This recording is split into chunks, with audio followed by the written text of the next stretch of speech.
Te damos la bienvenida al canal de Playcomp, una iniciativa de divulgación y transferencia financiada por la Convocatoria de Proyectos Nacionales Generación de Conocimiento de la Agencia Estatal de Investigación. Aquí encontrarás innumerables experiencias y sugerencias para utilizar los videojuegos independientes en educación secundaria.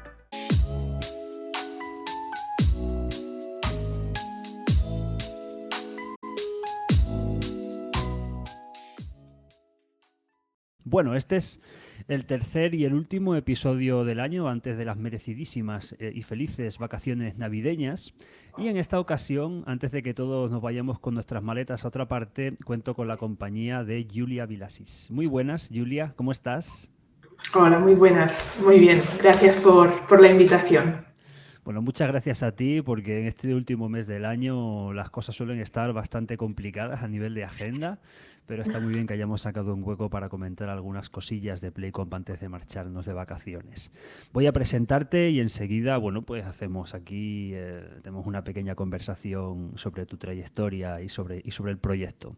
Julia es profesora titular laboral en el Departamento de Pedagogía Aplicada y Psicología de la Educación de la Universidad de las Islas Baleares y miembro de LabVet.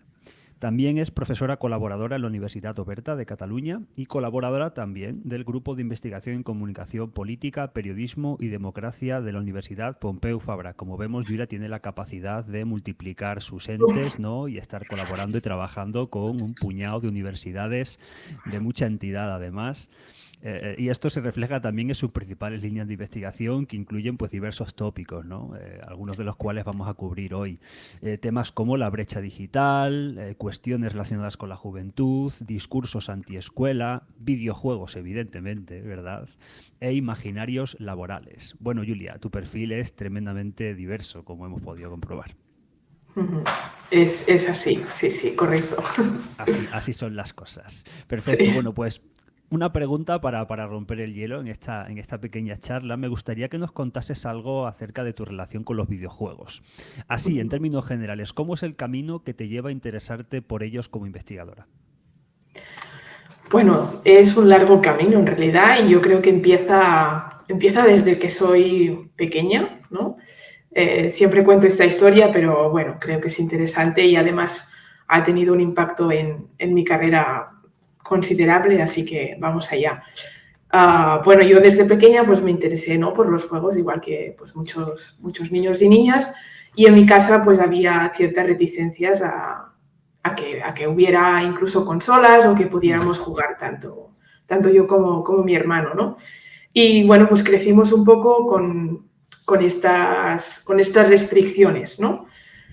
Con el tiempo, ya en la adolescencia, pues, bueno, tíos y demás terminaron por comprar consolas y por fin tuve algún contacto con los juegos, pero ya fue un contacto muy crítico, ¿no? Muy casi mediado por mis padres, ¿no? De sí, vamos a jugar, pero lo hacemos de manera crítica.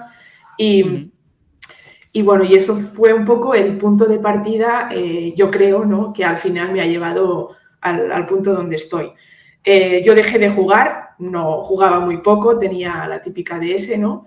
Y jugaba, la verdad es que jugaba muy poco, juegos como Harry Potter, me acuerdo, Animal Crossing, y sí que fue cuando empecé la universidad. Yo estudié políticas, ya has comentado que mi perfil es muy diverso y mi background académico lo refleja a la perfección. Y nada, y pues cuando tuve tiempo libre y me independicé, entre comillas, ¿no?, pues empecé a jugar mucho a juegos de móvil, concretamente a Clash of Clans. Y de ahí pues descubrí y me interesé por hacer un trabajo de final de grado relacionado con el...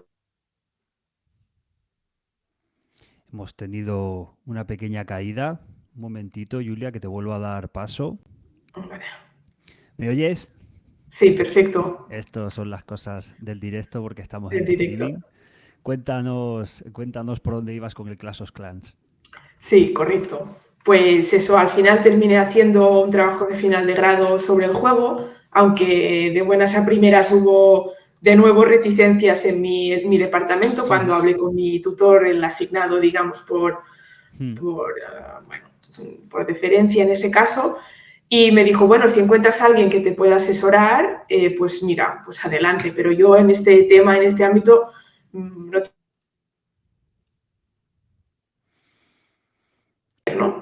Sí, no pasa nada, no te preocupes. Para eso Vale, estamos. Ya está, te has caído, yo te recojo y ya está, todo perfecto. vale.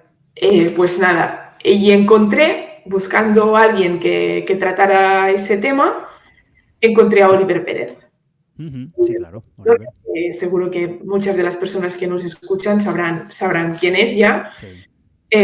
Yo lo encontré sin saber, evidentemente, que era de mi propia universidad. Y bueno, leí su trabajo, en ese caso su libro, que bueno, convirtió su tesis en un libro. Y dije, vale, ya tengo referente, ¿no? Y cuando busqué quién era, pues resultó que estaba en la misma universidad, en otro departamento. Y bueno, nada, lo contacté y ahí empezó un poco el primer contacto con el mundo de los Game Studies. Y ya de ahí, pues ha sido todo casi lineal, ¿no? Yo saqué el trabajo de final de grado, luego me apunté al máster internacional de medios, poder y diversidad, ya hice el TFM con Oliver, esta vez relacionado con tema de percepción de la violencia asociado a adolescentes según su género y estatus socioeconómico. Y ya de ahí, pues directo a la tesis doctoral también con Oliver, sobre identidad gamer, cruzada con clase social y género. Eso fue un poco el principio de mi carrera. Fíjate que qué importante es encontrar a alguien que te pueda llevar por el camino que te interesa, ¿eh? Porque muchas veces uno pues termina tardando un tiempo, pero bueno, está muy bien que encima tuvieses contacto con Oliver, bueno, pues que es uno de los investigadores más importantes sobre Game Studies en España. Y nada, Julia, que tuviste una mezcla de mucho trabajo, pero también un poquito de suerte, ¿no? De Sí. poder conocer ahí a Oliver y que te llevase también. Qué bien, me alegro mucho de esta historia. Ahora además eres profesora universitaria, o sea que todo ha ido fenomenal. Y como comentas, bueno, pues eres una investigadora que tienes un perfil muy diverso. Te pasa un poquito como a mí y en general como a muchos investigadores que nos encontramos en estos primeros tramos de la carrera académica, ¿verdad? Y es como si la transversalidad fuera lo nuestro. Yo, por ejemplo, pues ya lo he comentado en otros episodios, me dedico a cuestiones de filosofía, en particular de estética, teoría del arte, y el mundo de la educación, evidentemente, es un mundo que no me es ajeno, pero bueno, sobre el que ahora pues estoy mucho más en contacto. Yo te quería preguntar sobre todo esto, ¿cómo se coordinan en todas estas patas tan diversas de tu especialidad? Por ejemplo, tus conocimientos en comunicación y análisis político con la cuestión de los videojuegos y la educación. Claro, en ese caso, especialmente en la tesis, ¿no? Esto se ha articulado más bien a través de los discursos y de la creación de la identidad entre los adolescentes, ¿no? Al final, el tesis doctoral ha sido la identidad gamer, cómo se construye, cómo se percibe y al final, bueno. Un momentito, porque tengo que volver a rescatar a Julia del suelo, que se nos ha vuelto a pegar un tortacín. Ya está, Julia, estás otra vez por aquí, no pasa nada. El suelo está hablando, ¿verdad? Correcto. Pues al final, como comentaba, ¿no? La identidad gamer es como el núcleo vertebrador de la tesis y sobre lo que gira todo lo demás. Y al final todo es político, ¿no? La construcción de estas identidades, los discursos de los jóvenes alrededor de qué significa para ellos y para ellas jugar, cómo definen un juego o un buen juego, cómo juegan en su casa, dónde juegan, cuántas horas juegan. Y luego, además, toda la parte de imaginarios laborales, ¿no? De conocer hasta qué punto el videojuego puede ser una salida profesional para ellos y en qué medida. ¿Sigue? ¿Sí? ¿Te perdí un Vale. segundito? Nada, todo bien. Y digo, ¿en qué medida y en qué sector, ¿no? Si conocen solo el mundo de las plataformas, ¿no? De Twitch, de YouTube, o tienen también conocimientos sobre la propia industria, si conocen el videojuego independiente. Y al final, un poco los niveles de alfabetización mediática, ¿no? De alfabetización videolúdica, si queremos entrar propiamente en materia de videojuegos, y el impacto que esto tiene, no solo en sus prácticas rutinarias con el videojuego, sino también en la proyección que ellos tienen de lo que van a estudiar, o a lo que se quieren dedicar o a lo que podrían aspirar o tener expectativas futuras sobre ellos mismas y ellos mismos. Pues es un enfoque muy, muy interesante, sobre todo en particular la cuestión de los imaginarios laborales. A lo mejor porque a mí también me interesa mucho el tema de los imaginarios en general, pero es un tema del que ya te preguntaré más en privado después, más adelante, porque me llama mucho la atención. Ahora querría centrarnos en tu experiencia en particular en Playcomp.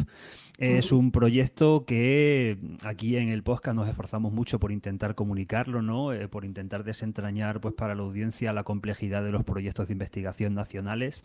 Y se trata de una iniciativa que comprende muchas líneas o paquetes de trabajo, que es como el palabro o la palabrota esta con la que solemos indicar pues las diferentes áreas de responsabilidad y objetivos que cubre el proyecto. Y a veces resulta tener una imagen de conjunto de todo lo que implica incluso para los que estamos dentro, ¿no? Por eso yo creo que es interesante conocer cómo percibe cada miembro del equipo, bueno, pues la idea general del proyecto. Es una cuestión que, por supuesto, le hice a Jorge cuando vino como investigador principal, también a Jesús. ¿Tú cómo ves en general cómo está organizado, ¿no? Todo el entramado de Playcomp y cuál es tu perspectiva acerca de todo ello?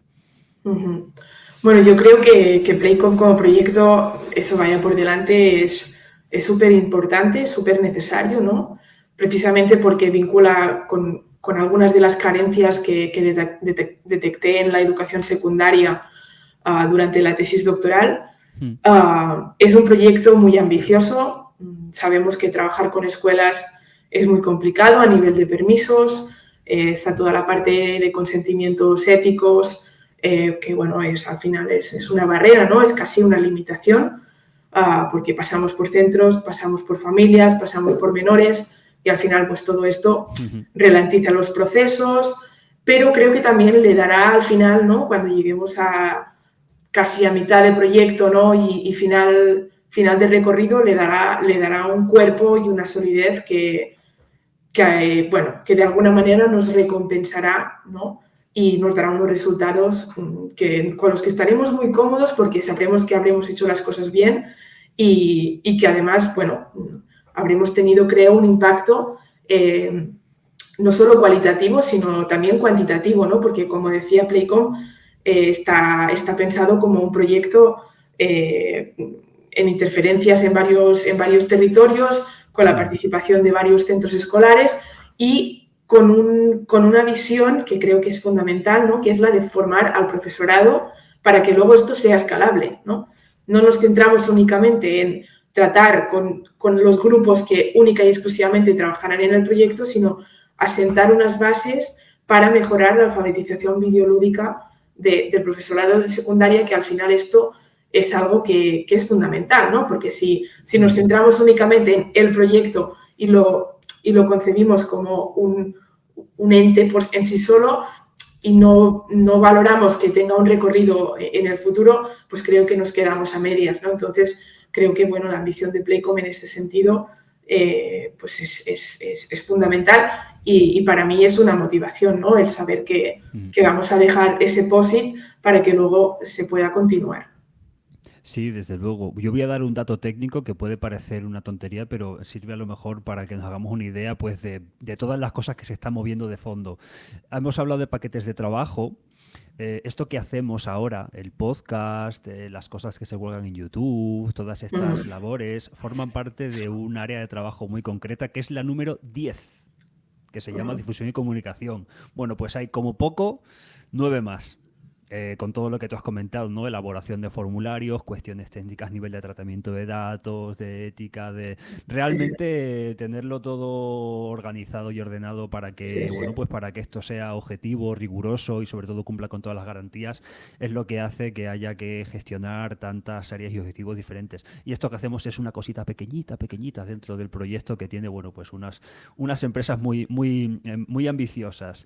Una de ellas, de hecho ahora mismo estamos en otra, ¿no? Llevamos unas semanas de trabajo. De aquí a diciembre tenemos que tener preparado pues un hito más de Playcomp del que todavía no podemos hablar, pero sí que hay otro hito que ya hemos terminado. A mí me pareció otra gran cota que alcanzamos, que fue culminar la elección de videojuegos que protagonizarían los recursos educativos que tenemos que diseñar, ¿no? Elegimos, sin spoilers, 4 juegos, ¿verdad? Están elegidos después de un complicadísimo trabajo en el que muchísimos juegazos, vamos a decirlo así, bueno, pues se quedaron por el camino. A mí me gustaría preguntarte, de nuevo, sin mucho spoiler, ¿no? Por tu valoración y en particular también si habías participado en ese tipo de procesos anteriormente y qué nos puedes adelantar acerca de tus impresiones personales con la selección final. Y bueno, antes de empezar, ¿se pueden mencionar los juegos o entiendo que no? Vamos a dejarlo todavía en el aire, sin hacer en spoiler. el aire, vale. Simplemente, bueno, pues, ¿qué te parecen? Vale. Bueno, yo en particular estoy muy contenta con la selección, ¿vale? Son juegos que ya conocía, excepto uno. Los otros 3 los conocía y estoy convencida de que la selección funcionará muy bien. Creo que esto lo podemos decir, tenemos un juego por curso, entonces ahí sí que se ha trabajado mucho toda la parte de que sea viable, ¿no? Hacer esas actividades con estos juegos. Y en particular, pues yo creo que la selección nos permitirá, ¿no? Este trabajo que tenemos pensado y en el que estamos trabajando con unos títulos atractivos, que creo que esto es muy importante, ¿no? Y en lo que también nos fijamos desde el principio. Trabajamos con juegos independientes y queremos no solo de alguna manera que estos adolescentes conozcan este tipo de juegos, sino que también les motive seguir jugando a ellos, ¿no? Es lo que decíamos, intentamos abrir una puerta para que se quede abierta, ¿no? No para únicamente tener un proyecto estático y que al finalizar la cosa acabe aquí, ¿no? Entonces creo que en ese sentido la selección dará mucho de sí. Y en cuanto a los procesos que llevamos a cabo bueno, durante, ¿no? estas sesiones de trabajo para elegir los juegos, bueno, yo había trabajado en la selección de juegos. En mi caso lo hice diferente porque tuve en cuenta pues, determinadas prácticas de juego de los adolescentes, pero bueno, en ese caso creo que hicimos una comisión de selección que funcionó muy bien y que dará sus resultados. Así que en ese sentido, contenta y orgullosa del trabajo. Sí, desde luego, los dará, ya te digo, ahora como hemos seleccionado los juegos, ahora estamos en la vorágine de diseñar el recurso, que me encanta cómo lo llamamos, el recurso, ¿no? De todo ese documento. Además, has mencionado una cosa que sí, que yo creo que se puede comentar, ¿no? Son 4 juegos, es un videojuego para cada uno de los niveles de la ESO, primero, segundo, tercero y cuarto, pues elegido en función, ¿no? Del estado en el que se encuentran los estudiantes que cursan esos niveles, y todos ellos, sin hacer ningún avance, son juegazos indie. Yo conocía 3 de ellos, el cuarto simplemente es que no lo jugué, pero sí que la propuesta experimental que proponía, bueno, pues era muy interesante, y son videojuegos que están hechos para disfrutarlos fuera del aula, quiero decir. Exacto. Yo he jugado a ellos por puro gusto y los he rejugado incluso algunas unas cuantas veces. Entonces, nada, tengo muchas ganas de compartir con el público, ¿no? Pues hacia dónde va todo esto, pero todavía lo vamos a dejar así. El año que viene ya veremos si destapamos un poquito más la sorpresa. Ahora vamos a pasar a la ronda final de preguntas para cerrar el episodio. Esto ya es una tradición habitual en el podcast. Sobre todo ahora vamos a considerar que, bueno, pues vamos a cumplir un año objetivo en el transcurso de PlayComp, y te voy a pedir que pienses en 3 cosas, ¿vale? La primera, un objetivo o ítem o meta a corto plazo que a ti te gustaría o que esperarías que consiguiéramos en los próximos meses. En los próximos meses, pues ver maquetado el recurso. Eso como principal. Eso estará muy bien. Sí. Tengo muchas ganas de ver cómo esa cosa que está todavía en borrador, así un poquillo sucia, un poquillo así que no hay manera de dejarla bonita, se la damos al profesional que lo va a maquetar y nos deja un pedazo de recurso para la posteridad. Vale, ojalá eso esté en los próximos meses, desde luego. Vale, ahora vamos a ponernos en una perspectiva más de medio plazo. Por ejemplo, pues al finalizar el año que viene, el año 2026, ¿qué objetivo o qué meta te gustaría que hubiésemos cumplido para entonces? Bueno, pues mira, ya tener como la primera base de datos de verdad, ¿no? O sea, haber terminado ya la recogida de datos inicial y haber empezado o estar en ello, ¿no? Con el tema de la formación del profesorado y empezar a tocar con las manos estos resultados, a estar en los centros, a jugar con los profes y los alumnos y a disfrutar del trabajo bien hecho. Desde luego que sí, esa también es una idea que es un objetivo que yo creo que nos entusiasma mucho a todos porque ahí es donde las cosas se van a poner a prueba de verdad, ¿no? Y llegará el Exacto. momento pues de hacer ajustes y de ver cómo responde todo ello. Y por último, ya nos vamos a largo plazo total, incluso yo que sé, ¿no? Pues esto que dice, el legado para la posteridad y esas cosas, bueno, vamos a ponerse un poquillo más normalitos, ¿no? ¿Qué huella anticipas que puede dejar Playcom para largo plazo una vez se hayan desarrollado todas las etapas del proyecto?